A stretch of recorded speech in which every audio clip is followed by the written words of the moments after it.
আকাঙ্ক্ষা কোনদিনাই বিছরা নাছিল রাঘবে অতুল সহ্য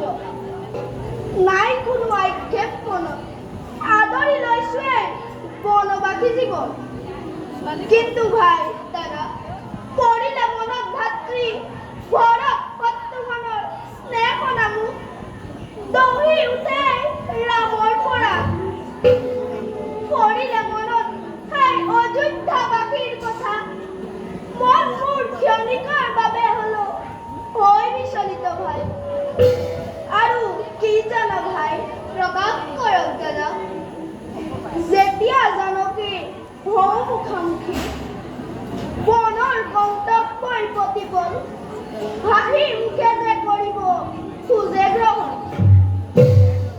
আমাৰ মন বিচলিত হ'ব বুলি যেতিয়া তেওঁ লুকুৱাব বিচাৰে অলেখ যান্ত্ৰণা হিয়া মোৰ ভয় বিদীৰ্ণ ভাই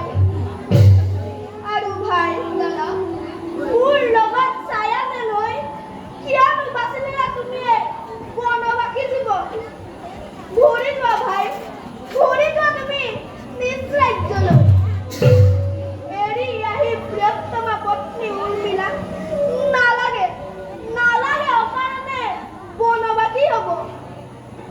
হে জ্যেষ্ঠ ভাতৃ ৰঘুমণি কিয় নিচাই নেবিষাব চিন্তা মনত নহয় কাতৰ এই লক্ষণ বনৰ মাজত থাকি যিমান কাতৰ হ'ব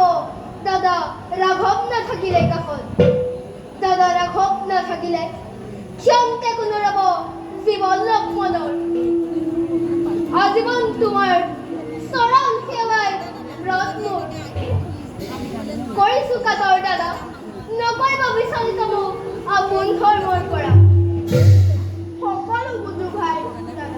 তথাপি কেতিয়াবা এক অজাত শক্তিয়ে মোক ক্লান্ত কৰি তোলে মোৰ বাবেই সকলোৰে জীৱন ৰেখা হৈছে ব্যক্তিত্ব প্ৰিয় ভাই দাদা মোক ক্ষমা কৰিবা দাদা ধৈৰ্য ধৰা দাদা নহ'ব ইমান বিপদ তোমাৰ কাষত থকা যি সৌভাগ্য লক্ষণত শত যুগৰ তপস্যাৰ অন্ততো নাপায় মানৱে বাৰু ভাই দাদা আহিলো বহুদূৰ জানকী থাকিলে অকলে কুটিৰৰ মাজত বলা যাওঁ ভতি বিলম্বৰ নাই প্ৰয়োজন বলক দাদা